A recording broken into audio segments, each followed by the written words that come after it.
G'day, I'm Christian from TechBuild, and today I'm going to be going through the new Bosch GBH18V-26F. It's their new rotary hammer drill. It's their flagship model in the 18 volt range.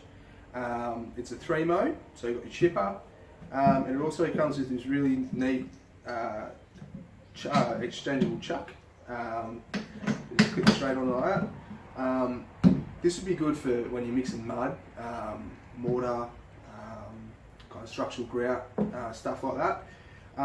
For anything else, I don't know if you'd ever really use it for drilling timber.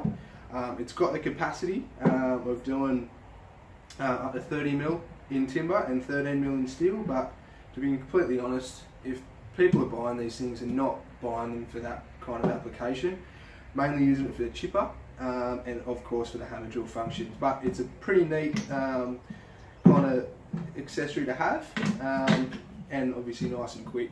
Obviously SDS Plus as well. Now this being 26, that is the rating in millimeters that this can drill up to. Again, if you're buying one of these tools, you're not going to be doing that day in, day out. You'd obviously be going up for a bigger corded model, say it's doing starter bars in concrete, things like that. You'd be probably more aimed to the bigger 5-6 kilo hammers. But good to know that this has it, and I'm going to be doing a good test on that just to see whether or not it can meet the specs that Bosch is saying. Obviously it's more designed from anywhere from 6-8mm all the way up to probably 16-18mm would be its happy ground. But yeah, max of 26mm, so basically 1 inch in North American. It's also got this really trick feature, which is a slow start. So Bosch called it the EPC, and basically you switch that on, and it's a real slow start. It basically starts in and it builds right up. So you can basically have a soft start for drilling into tile, or if you're doing neat work for say famous glass balustrading, and you don't want to be blowing out concrete when you're putting in your buttons, etc. That's a really good feature to have. So when you start it off, you can get to your 70% capacity, quickly flick it on, you're back to 100%, and you can finish off your hole. Now, looking at it on paper, this thing is very similar spec-wise to their previous GBH36 volt model. Now, I've had this drill for about 9 years. I bought it back in 2007. Now, side by side, they're almost same for length. The only difference being this is a bit longer because it's got this chuck.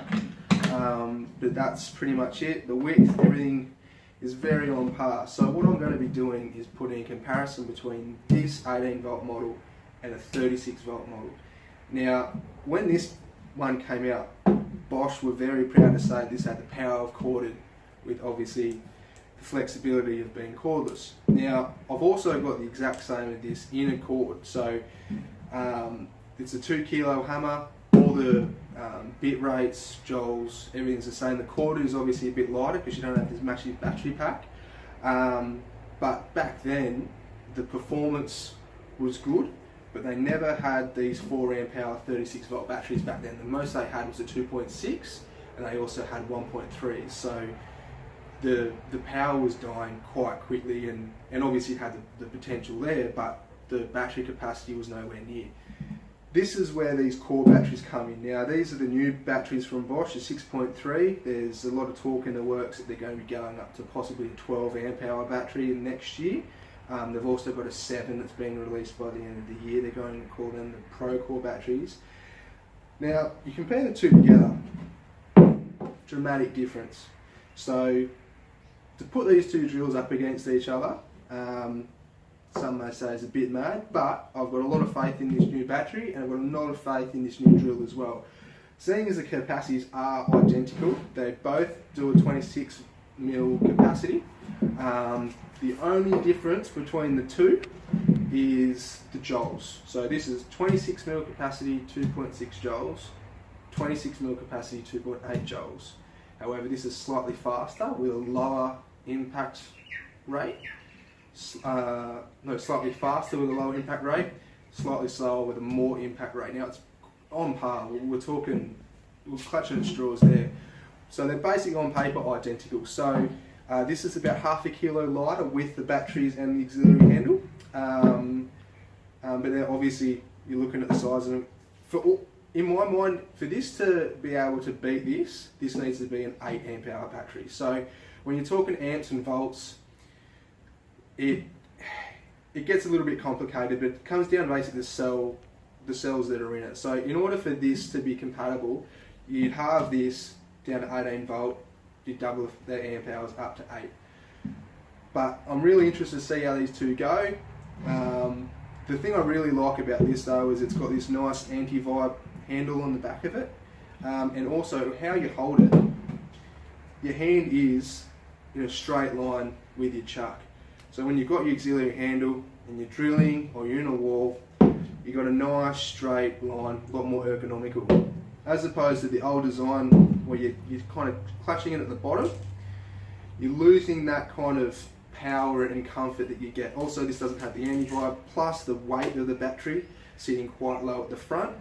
The battery at the back and having this angled motor is also a lot more balanced. So when you do have a bit at the front, chisel, whatever, a lot more ergonomic, means you can work harder for longer, don't have to worry about it.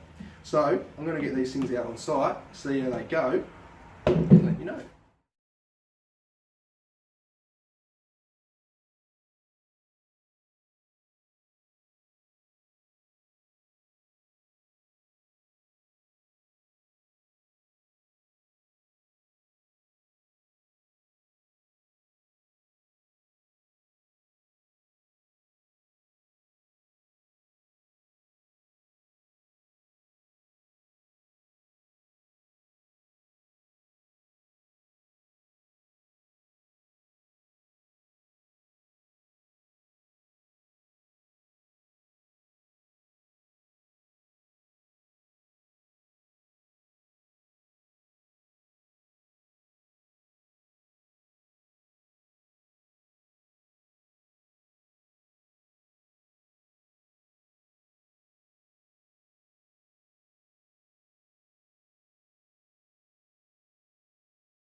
Alright, so the testing was done, very successful, very impressed with how it went on site. As you'll see in the video, the first test I did was a chipper test, so used the spade bit, and this was mainly just getting rid of render off a brick wall we had to demolish, and then went through and started knocking the bricks off as well. Handled it fantastic, the anti-vibe was perfect for this application. And also really good runtime. I was really happy with it. It was around 32 minutes of constant time on a fully charged 6.3 battery, and it did no dramas. It was a good thick render, about 10 to 12 mil, was quite the consistent rate across, and it just ate it up. So very impressed with that application. So it would be perfect for a bathroom reno or something like that, where you want that lightweight, the comfort, and you don't have to worry about cords and stuff. The second was the drill test. Now this was the drill bit I used on both. It's a 25mm bit, single point. Now this was mainly just a torture test, so I can really work the machine and see how it would go. Now also the concrete I was drilling into was 40 MPa suspended slab. Now that whole slab was getting knocked over, so it was a perfect proving ground for these two tools. This was very impressive. It kept up with the 36 volt.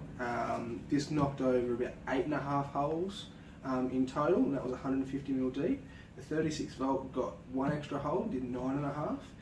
You'll see in the video there's a couple of other holes that were started, but they hit Rio, so I scrapped that straight away. So pretty consistent comparing the two together, and for a 25mm bit, but yeah, like I said, very impressive. So that was from fully charged to dead on both batteries. This did it a little bit quicker, even though there was one less hole. That's probably the amps kicking into play there. Where, like I said, the 36, it took a little longer, but only got one extra hole out of the charge. So to compare those two, I have to give it to the 18 volt. In the 10 years of the difference in the two tools, and the technology in the batteries, they're just going in leaps and bounds. I'm really excited to see where battery technology goes, especially with this 18 volt platform. So that basically sums up the test. Give this thing 2 thumbs up. It was fantastic. Like I said, lightweight, good anti-vibe, plenty of power, and with this battery, great run time. I said before that they're bringing out a 7 amp hour battery, and there's talk about bringing out even bigger amp hours for other applications. This thing will just eat it up. Neither of the tools suffered from any heat or overload. This does have an anti-rotation function in it now as well, so if it hits steel or if it binds up, it's not going to rip your arm off. It just stops, and the little LED light on the front flashes to let you know that's what happened. And then you can get straight back into drilling. So that did happen once when I hit a bit of Rio, but like I said, with this big bit, it's not like the 4-tip bits that are probably better suited to these drills.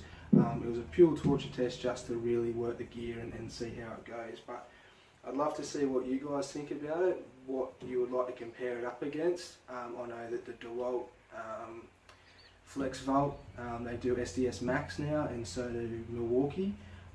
That's just getting pretty silly that battery technology can do those capacities, but hopefully it's going to keep improving that way, and everyone else is going to come to the party. I know Metabo's doing a twin battery setup like Makita is, with their new 7 amp hour batteries. So the game's just going gangbusters. It's a really exciting time to be in the industry and for tools like this. So I'd like to know what you guys think about it. So leave me a comment down below, give us a thumbs up, and give us a subscribe as well. Thanks guys, cheers.